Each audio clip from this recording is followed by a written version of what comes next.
Assalamualaikum warahmatullahi wabarakatuh. Selamat pagi, selamat siang, selamat sore, dan selamat malam bagi siapapun yang melihat video ini. Ya, di sini kelompok 3 akan memaparkan tentang silabus dan prota promes. Sebelum masuk materi, alangkah baiknya kalian mengenal anggota kelompok 3. Yang pertama Rehan Wisnu, lalu ada Sidatul Maulah dan Muhammad Fani Kurniawan. Oke, langsung masuk materi. Yang pertama yaitu pengertian silabus. Silabus merupakan sebuah rencana pembelajaran jangka panjang pada suatu dan atau kelompok mata pelajaran tertentu yang mencakup standar kompetensi dasar, materi pokok atau pembelajaran, kegiatan pembelajaran, indikator, penilaian, alokasi waktu, dan sumber atau bahan alat belajar. Selanjutnya yaitu prota atau program tahunan. Program tahunan ini merupakan rencana penetapan alokasi waktu dalam 1 tahun untuk mencapai tujuan yang telah ditetapkan. Penetapan alokasi waktu ini diperlukan agar seluruh kompetensi dasar yang ada dalam kurikulum seluruhnya dapat tercapai oleh siswa. Tujuan dari prota itu sendiri yaitu menata materi secara logis, sistematis, dan hierarkis. Lalu ada prosem atau program semester. Jadi program semester ini adalah program yang berisikan garis-garis besar mengenai hal-hal yang hendak dilaksanakan dan dicapai dalam semester tersebut. Oke, selanjutnya masuk pada prinsip pengembangan silabus. Bisa dilihat dari layar ini terdapat beberapa prinsip seperti ilmiah, relevan, sistematis, dan lain-lain. Baik, akan saya jelaskan satu persatu. Yang pertama yaitu ilmiah. Ilmiah yaitu keseluruhan materi dan kegiatan yang menjadi muatan dalam silabus harus benar, logis, dan dapat dipertanggungjawabkan secara keilmuan. Yang kedua yaitu relevan. Relevan ini artinya bahwa ruang lingkup, kedalaman, dan urutan penyajian materi dalam silabus disesuaikan dengan karakteristik peserta didik. Relevan ini terbagi menjadi 2, yaitu relevan internal dan eksternal. Relevan internal ini adalah kesesuaian antara silabus yang dikembangkan dengan komponen-komponen kurikulum secara keseluruhan, seperti standar kompetensi, standar isi, proses, dan standar penilaian. Yang relevan eksternal yaitu merupakan kesesuaian antara silabus dengan karakteristik peserta didik, kebutuhan masyarakat, dan lingkungannya. Yang ketiga yaitu sistematis.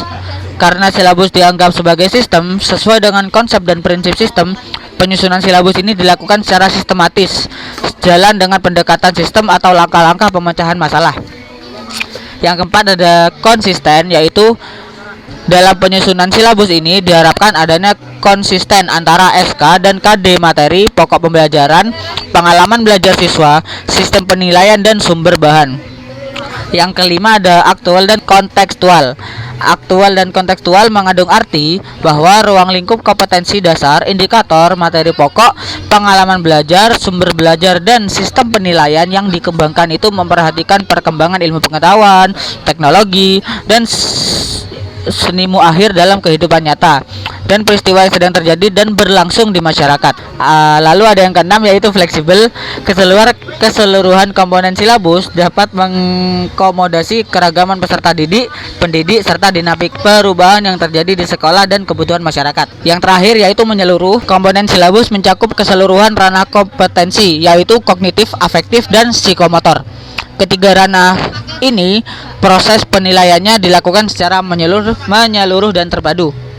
Untuk penjelasan poin selanjutnya yaitu mengenai langkah-langkah pengembangan silabus, prota, dan prosem. Langkah-langkah dalam pengembangan silabus. Pengembangan silabus dibagi menjadi 7 tahapan. Yang pertama, mengkaji standar kompetisi dan kompetensi dasar.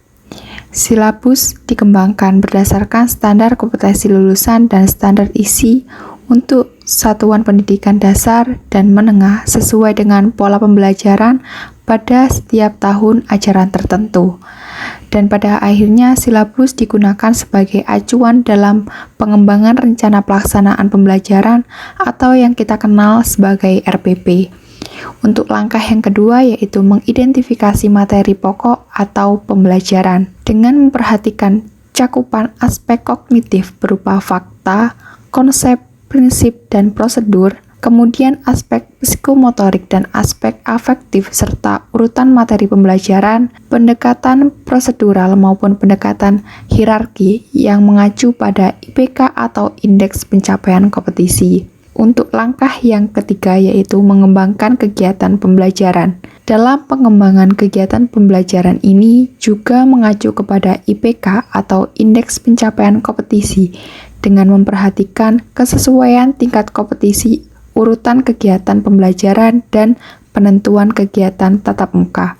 Untuk langkah yang keempat yaitu merumuskan indikator pencapaian kompetisi. Dalam indikator ini nanti digunakan kata kerja operasional agar lebih detail dan nyata cara-caranya. Kompetisi inti dan kompetensi dasar ini dicapai dengan kata lain, indikator dapat diartikan sebagai parameter pencapaian kompetensi dasar yang ditandai oleh perubahan perilaku yang dapat diukur meliputi mencakup sikap, pengetahuan, dan juga keterampilan.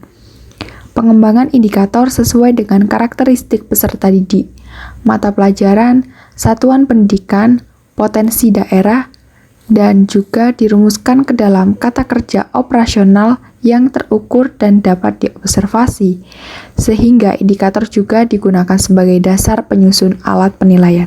Langkah yang kelima yaitu penentuan jenis penilaian. Sistem penilaian diharuskan sesuai dengan pengalaman belajar yang ditempuh dalam proses pembelajaran, seperti pembelajaran dengan menggunakan pendekatan tugas observasi lapangan, maka evaluasi harus diberikan baik pada proses keterampilan proses, misalnya dengan cara teknik wawancara maupun produk ataupun hasil melakukan observasi lapangan yang berupa informasi yang dibutuhkan. Dalam hal ini, menentukan jenis penilaian tes ataupun non-tes, kemudian teknik penilaian akan menggunakan tulisan, lisan, maupun praktek. Bentuk dalam penilaian ini akan berupa penilaian uraian atau pilihan ganda. Untuk langkah yang keenam yaitu menentukan alokasi waktu. Penentuan alokasi waktu memperhatikan beberapa hal yang didasarkan pada jumlah minggu efektif atau hari efektif dalam suatu mata pelajaran tertentu, dengan mempertimbangkan jumlah kompetensi dasar, keluasan, kedalaman tingkat kesulitan, dan tingkat kepentingan kompetensi dasar. Untuk poin yang terakhir yaitu menentukan sumber belajar. Dengan ini, penentuan sumber belajar memperhatikan atau mempertimbangkan beberapa hal, di antaranya meliputi menentukan jenis sumber belajar yang akan dipakai seperti buku, laporan hasil penelitian, jurnal, makalah ilmiah, kajian pakar bidang studi, karya profesional, buku kurikulum, dan lain sebagainya. Dalam penerapan kurikulum K13 ini, silabus merupakan dokumen yang dikembangkan oleh pemerintahan. Walaupun demikian, masih terbuka bagi satuan pendidikan untuk mengembangkan silabus sendiri sesuai dengan kondisi serta kebutuhan satuan pendidikan. Langkah-langkah dalam pengembangan Prota. Penyusunan program tahunan diharuskan sesuai dengan tahapan yang telah ditetapkan. Langkah-langkah dalam penyusunannya sebagai berikut. Yang pertama, mengidentifikasi jumlah dari kompetensi dasar dan indikator dalam satu tahunnya. Yang kedua, mengidentifikasi keluasan dan kedalaman kompetensi dasar dan indikator. Yang ketiga, melakukan pemetaan kompetensi dasar untuk setiap semester. Yang keempat, menentukan alokasi waktu setiap kompetensi dasar dengan memperhitungkan mingguan efektif. Dengan cara menganalisis kalender pendidikan, tentunya di awal semester atau awal tahun pembelajaran baru sudah muncul kalender pendidikan. Hal ini juga bertujuan untuk memberikan tanda hari libur ataupun menghitung banyaknya pekan efektif non tatap muka, pekan efektif tatap muka, dan juga banyaknya jam pembelajaran. Setelah mengetahui jam pembelajaran efektif, maka memudahkan dalam mengalokasikan waktu. Setelah mengetahui mingguan efektifnya, barulah kompetensi dasar dan beberapa komponen lainnya dimasukkan ke dalam minggu efektif tersebut. Yang selanjutnya yaitu langkah-langkah dalam pengembangan prosem. Tahapan dalam pengisian program semester adalah sebagai berikut. Yang pertama, menentukan atau menginput kompetensi dasar dan indikatornya, meliputi topik atau subtopik ke format promes, serta mempertimbangkan waktu untuk ulangan ataupun review materi. Untuk yang kedua yaitu menetapkan jumlah jam serta jumlah tatap muka di setiap minggu untuk setiap mata pelajaran. Nah, jadi di minggu efektif berapa sih dalam satu semester jam yang dapat kita laksanakan pembelajaran? Yang ketiga, mengalokasikan waktu yang disesuaikan dengan kebutuhan indikator dalam bentuk tabel bulan dan minggu. Yang keempat, jika diperlukan, dapat menambahkan catatan dalam kolom keterangan.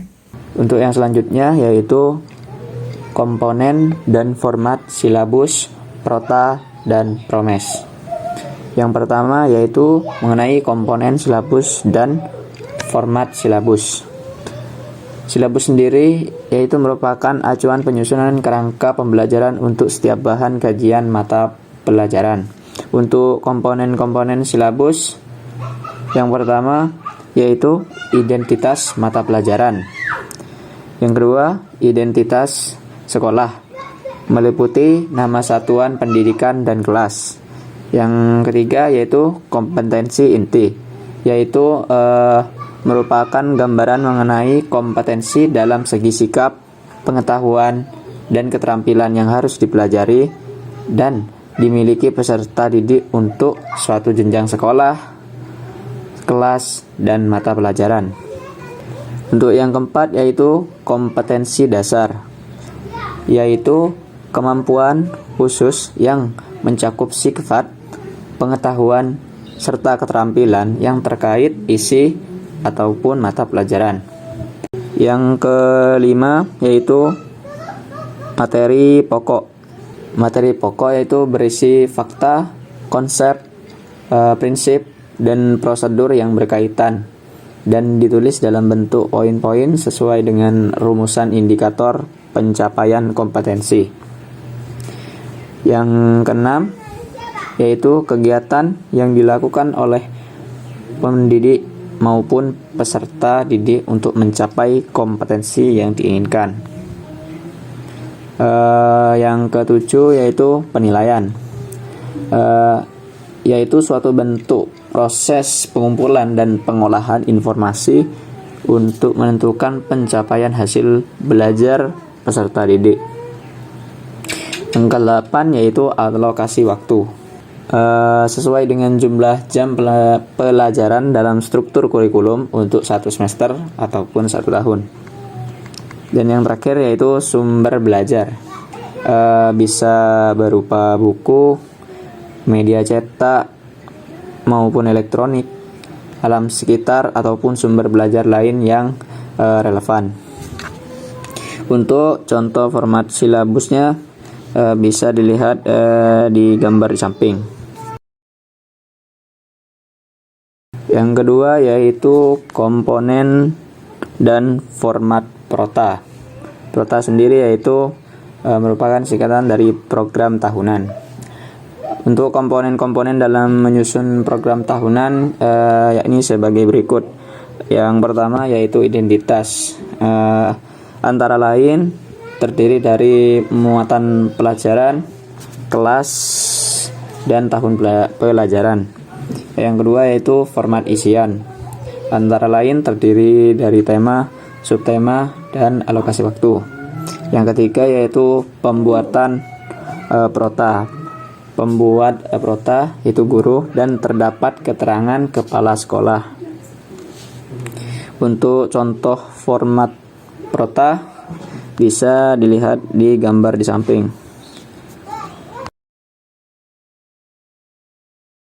Untuk yang ketiga yaitu komponen promes. Promes sendiri merupakan singkatan dari program semester. Dalam penyusunan program semester atau disebut promes, referensi yang digunakan yaitu kalender pendidikan, GBPP mata pelajaran, hasil analisis mata pelajaran, format program semester. Untuk unsur-unsur yang biasanya terkandung di dalam program semester yaitu meliputi yang pertama, tujuan. Tujuan yang dicantumkan dalam program semester merupakan tujuan yang masih bersifat umum yang diambil dari SKKD, yaitu tujuan kurikuler dan tujuan instruksional. Yang kedua yaitu pokok pembahasan. Pokok pembahasan yaitu judul materi yang akan dipelajari atau diajarkan. Pokok bahasan dan sub pokok bahasan disusun dalam satu semester pada perencanaan pembelajaran dengan memperhitungkan bahwa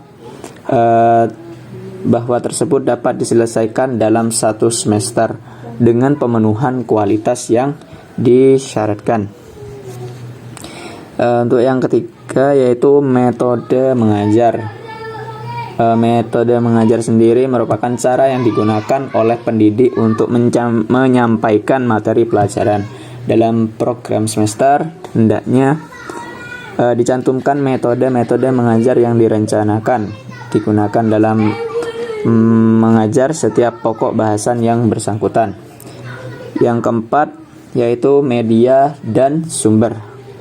Pada metode mengajar untuk setiap pokok bahasan dicantumkan pula media dan sumber yang digunakan. Pencantuman buku sumber meliputi nama penulis, nama buku, tahun, serta penerbit, dan juga bagian atau bab yang diacu dalam pengajaran pokok bahasan yang bersangkutan. Yang kelima yaitu evaluasi pengajaran. Dalam suatu program semester atau disebut promes, hendaknya juga dicantumkan kegiatan-kegiatan evaluasi. Evaluasi di sini digunakan untuk mengetahui tingkat pencapaian tujuan pendidik yang telah ditetapkan. Evaluasi digunakan juga untuk memperbaiki bahan ataupun juga metode pengajaran. Dan yang keenam yaitu waktu. Pada setiap pokok bahasan dan kegiatan evaluasi dalam semester yang bersangkutan perlu dicantumkan jumlah waktu yang dialokasikan sehingga dapat diketahui sejak awal apakah program semester tersebut yang dibuat dapat diselesaikan pada waktunya. Untuk contoh format proses sendiri bisa dilihat dari gambar di samping. Dan untuk selanjutnya yaitu video referensi dari Umi Miftahul Jannah, UIN Sunan Kalijaga, Yogyakarta mengenai pembuatan prota dan prosem sebagai penguat pemahaman dari materi yang telah disampaikan. Untuk pembuatan program tahunan atau biasa kita sebut prota, nah itu formatnya itu ada judul, kemudian identitas seperti satuan pendidikan atau nama sekolah, kemudian mata pelajaran, kelas, semester, dan tahun pelajaran. Kemudian ada kompetensi inti. Baik, untuk langkah pertama yang akan kita lakukan dalam penyusunan prota atau program tahunan yaitu menghitung jumlah minggu efektif dalam satu tahunnya. Nah, biasanya kalender pendidikan ini sudah ada di sekolah masing-masing, jadi menyesuaikan yang ada di sekolah. Tetapi untuk kali ini saya mencontohkan kalender pendidikan untuk SMA seperti itu. Nah, selanjutnya kita buat format seperti ini. Saya mencontohkan di sini mata pelajaran biologi kelas 10. Kemudian dibuat tabel seperti ini ya. Nomor, bulan, jumlah minggu efektif, kemudian jumlah jam efektifnya. Nah, setelah kita membuat formatnya seperti ini, kita lihat di kalender pendidikan. Nah, seperti ini. Untuk cara membaca jumlah minggu efektif yang mana, minggu yang tidak efektif yang mana, itu adalah seperti ini. Kita lihat bulan Juli ya. Kita lihat bulan Juli. Nah, untuk jumlah minggunya itu ada berapa? Nah, cara hitungnya yaitu ini minggu 1, minggu kedua, minggu ketiga, minggu keempat, dan minggu kelima. Nah, jadi untuk bulan Juli, jumlah minggunya adalah 5. Kemudian kita tuliskan di tabel sini. Nomor 1, bulan Juli. Jumlah minggunya tadi ada 5. Kemudian jumlah minggu tidak efektif di sini yaitu banyaknya pekan atau minggu yang terdapat dalam kalender pendidikan tetapi tidak dapat digunakan dalam kegiatan pembelajaran. Nah, untuk jumlah minggu tidak efektif di sini di bulan Juli itu di sini keterangannya tanggal 13 sampai 15 itu hari pertama masuk sekolah ya, hari pertama masuk sekolah. Jadi otomatis minggu sebelum-sebelumnya ini berarti masih libur semester lalu, begitu. Jadi minggu yang tidak efektif itu ada di minggu pertama, kedua, dan ketiga. Jadi total jumlah minggu tidak efektif pada bulan Juli ada 3. Kemudian kita tuliskan di tabel sini, jumlah minggu tidak efektif ada 3. Nah, kemudian jumlah minggu efektif itu apa? Jumlah minggu efektif itu adalah jumlah minggu di kalender pendidikan yang dapat digunakan untuk kegiatan pembelajaran. Nah, di sini bulan Juli jumlah minggu efektifnya itu ada di minggu keempat dan kelima. Jadi jumlah minggu efektif di bulan Juli ada 1, 2. Jadi ada 2. Kemudian kita tuliskan di tabel lagi jumlah minggu efektif ada 2. Kemudian yang terakhir jumlah jam efektif di sini ada berapa? Nah, rumusnya itu jumlah minggu efektif dikali jumlah jam. Untuk jumlah minggu efektifnya kita lihat di tabel ini, jumlah minggu efektif. Kemudian jumlah jam itu berapa? Nah, ini tergantung tiap minggunya itu ada ketentuannya atau tidak, seperti itu. Nah, kalau yang saya contohkan ini untuk kelas 10 itu biasanya jumlah jamnya itu 2 jam. Jadi jumlah minggu efektif 2 dikali jumlah jamnya juga 2 jam sama dengan 4. Jadi jumlah jam efektif di bulan Juli itu ada 4 jam pelajaran. Seperti itu. Setelah kita selesai menghitung jumlah minggu efektif di bulan Juli, kemudian kita lanjut di bulan selanjutnya, yaitu ada Agustus, September, Oktober, November, sampai Desember. Itu untuk semester ganjil. Jadi Agustus dan seterusnya sampai Desember. Nah, nanti akan jadi seperti ini. Jadi di bulan Juli sampai Desember itu untuk jumlah minggu efektif semester ganjil atau semester 1. Kemudian mulai dari bulan Januari sampai Juni itu untuk semester genapnya. Nah, nanti akan jadi seperti ini. Dengan cara yang sama seperti di bulan Juli yang saya contohkan tadi, akan jadi seperti ini. Jadi langkahnya sama seperti itu. Kemudian setelah kita selesai menghitung jumlah minggu efektif pada semester genap dan semester ganjil ya, kemudian langkah selanjutnya yaitu menghitung minggu yang tidak efektif dalam setahun. Nah, jadi kita membuat format tabel seperti ini, nomor kegiatan, jumlah minggu, dan keterangan. Nah, untuk pengisiannya sendiri itu seperti ini. Nomor pertama ya, kegiatan. Untuk kegiatan kita lihat di bulan Juli. Di bulan Juli untuk minggu pertama, kedua, dan ketiga tadi kan masih libur ya. Tapi di sini ada keterangan tanggal 13 sampai 15 sudah mulai masuk. Jadi di sini sudah tidak libur tapi masuk, tetapi untuk awal pertama masuk itu biasanya ada kegiatan yang namanya MPLS. Seperti pengenalan, seperti itu. Jadi belum bisa dihitung menjadi minggu efektif. Jadi untuk minggu ketiga ini masuk ke minggu yang tidak efektif. Jadi untuk kegiatan yang pertama itu libur semester genap. Tulis di sini libur semester genap. Libur semester genap. Nah, setelah itu jumlah minggu. Jumlah minggunya ada berapa? Kita lihat di sini untuk libur semester genap itu ada di minggu pertama dan minggu kedua. Nah, kita tulis di keterangan dan jumlah minggunya. Jumlah minggu ada 2. Kemudian keterangannya di minggu ke pertama dan kedua. Di sini di keterangan ditulis minggu pertama dan kedua pada bulan Juli. Nah, seperti ini. Kemudian untuk selanjutnya, untuk nama kegiatannya di sini ada minggu pertama, kedua, ketiga. Untuk minggu ketiga di bulan Juli ini ada yang namanya kegiatan MPLS atau pengenalan tadi pertama masuk. Kita tulis di sini MPLS, jumlah minggu ada 1, keterangannya di minggu ketiga pada bulan Juli. Nah, untuk nomor 3 dan seterusnya ini tinggal menyesuaikan di kalender pendidikan. Nah, untuk nomor 3 dan seterusnya sampai nomor 11 ini itu dengan cara yang sama ya, dengan cara yang sama seperti yang sudah saya jelaskan sebelumnya tadi. Ini untuk jumlah minggu tidak efektif dalam 1 tahun. Jadi untuk semester genap dan semester ganjil itu digabung di sini. Untuk selanjutnya yaitu mencari distribusi alokasi waktu. Nah, kita buat format seperti ini ya. Untuk yang pertama, semester ganjil, banyaknya minggu efektif ada berapa, banyaknya jam pelajaran berapa, kemudian membuat tabel distribusi alokasi waktu seperti ini, nomor, KD atau kompetensi dasar, kemudian alokasi waktu dan jumlah jam cadangannya. Nah, untuk yang pertama itu kita mencari banyaknya minggu efektif. Ini caranya dengan melihat tabel jumlah minggu efektif pada semester ganjil juga. Nah, seperti itu. Ini untuk tabel jumlah minggu efektif ini yang sudah kita cari sebelumnya tadi ya, dengan cara itu.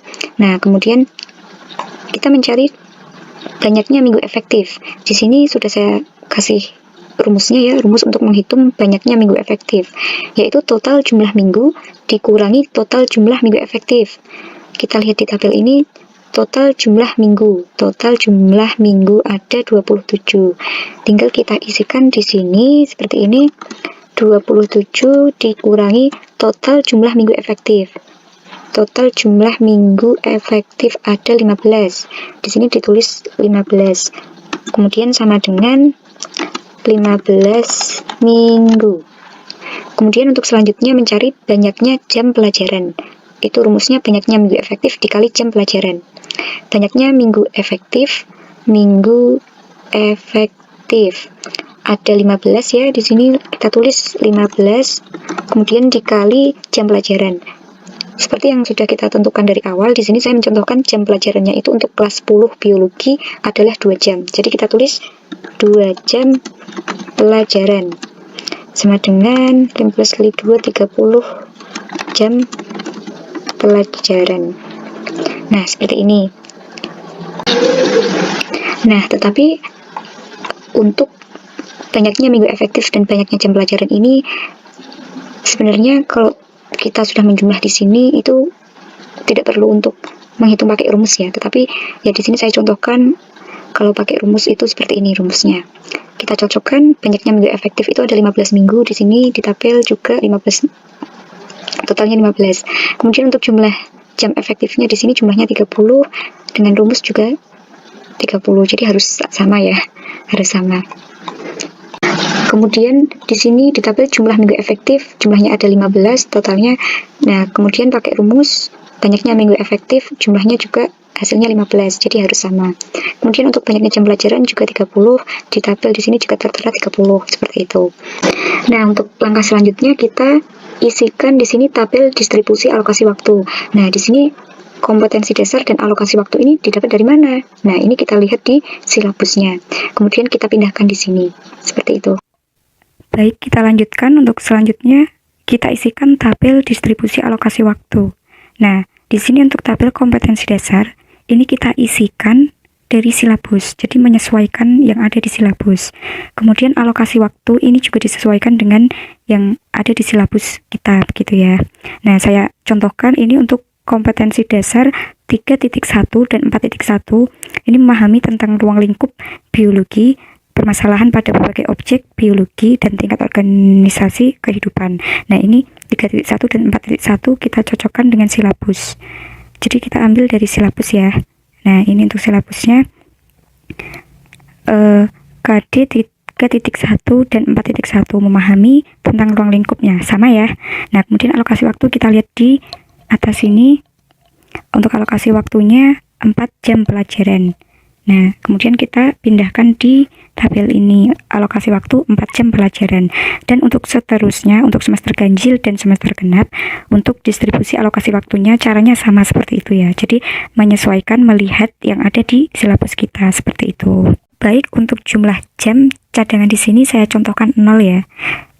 Jam cadangan itu apa? Jam cadangan itu untuk jaga-jaga. Misalkan ada tanggal merah atau ada suatu acara atau kegiatan begitu untuk menggantikan, seperti itu. Nah, di sini saya contohkan jam cadangannya itu 0, tetapi kalau praktek langsung dan sudah beneran mengajar begitu ya. Nah, itu untuk dipakai di sekolah ya, itu jam cadangan itu penting dan butuh begitu. Tapi di sini saya contohkan 0 begitu. Dan kemudian untuk alokasi waktu di sini di bawah sini, alokasi waktu di prota dengan total semua jam pelajaran itu harus sama ya. Jadi ini jumlah jam pelajaran efektifnya 30 jam pelajaran, jumlah jam cadangannya 0, kemudian banyak jam pelajarannya 30 jam pelajaran. Untuk selanjutnya, setelah program tahunan selesai kita buat, nah selanjutnya kita buat yang namanya PROSEM atau program semester. Nah, program semester itu apa sih gitu? Nah, program semester itu adalah penjabaran dari program tahunan yang isinya mengenai hal-hal yang hendak dicapai pada semester tersebut. Jadi di PROSEM ini memuat kompetensi dasar, kemudian alokasi waktu, kemudian tanggal. Jadi PROSEM ini untuk tiap semesternya berbeda-beda ya. Jadi kita buat semester ganjil sendiri, semester genap sendiri. Nah, formatnya seperti ini bisa dilihat. Nah, kemudian untuk kompetensi dasar dan alokasi waktu ini kita tinggal menyesuaikan atau melihat yang ada di silabus dan program tahunan yang sudah kita buat. Kemudian untuk bulannya kita menyesuaikan minggu efektif yang sudah kita hitung. Kemudian kita tulis di sini untuk Juli ada 5 minggu, untuk Agustus ada 4 minggu, dan seterusnya. Ini menyesuaikan dengan tabel yang sudah kita buat sebelumnya. Kemudian kita tandai di sini misal Juli minggu pertama itu dan minggu kedua libur semester genap 2019-2020. Kemudian kita beri warna yang berbeda agar untuk membedakan setiap kegiatan atau keterangan libur ya, keterangan minggu tidak efektifnya. Kemudian yang minggu efektif kita tulis, misal untuk kompetensi dasar 3.1, 4.1 ini alokasi waktunya 4 jam pelajaran. Kemudian di bulan Juli itu minggu efektifnya itu ada di minggu keempat dan kelima. Jadi kita tulis 2 begitu. Kemudian seterusnya kita menyesuaikan dengan jumlah minggu yang tidak efektif dalam setahun. Jadi tadi itu Juli libur semester genapnya ada 2, yaitu di minggu pertama dan minggu kedua Juli ini ya. Kita sesuaikan di sini. Nah, ini libur minggu pertama dan minggu kedua. Dan seterusnya sampai Desember caranya sama seperti itu. Ini untuk yang semester ganjil. Untuk yang semester genap pun juga sama caranya seperti itu. Tinggal menyesuaikan dengan tabel yang ada di Prota, kemudian kita turunkan di sini seperti ini. Caranya sama. Kemudian untuk paling bawah ini ada jumlah jam efektifnya, itu sesuai dengan yang sudah kita hitung sebelumnya. Jam cadangannya 0 karena sebelumnya jam cadangan saya juga 0. Kemudian kita totalkan semuanya. Kemudian di sini ada tanggal ya, di sini ada tanggal pembuatan Prota Prosemnya, kemudian mengetahui kepala sekolah, pengajar biologi, dan nama mahasiswa begitu. Kemudian ini untuk contoh program tahunan atau Prota yang sudah saya buat. Ini contohnya seperti ini. Lengkap ya di sini. Ini jumlah minggu efektif, kemudian tidak efektif, kemudian distribusi alokasi waktunya, semester ganjil, semester genap. Nah, kemudian ini untuk program semesternya. Program semesternya jadi seperti ini contohnya ya. Untuk semester ganjil, kemudian ini untuk semester genapnya seperti ini. Sekian yang dapat ke kelompok kami sampaikan. Kurang lebihnya mohon maaf. Wabillahi taufiq wal hidayah. Wassalamualaikum warahmatullahi wabarakatuh.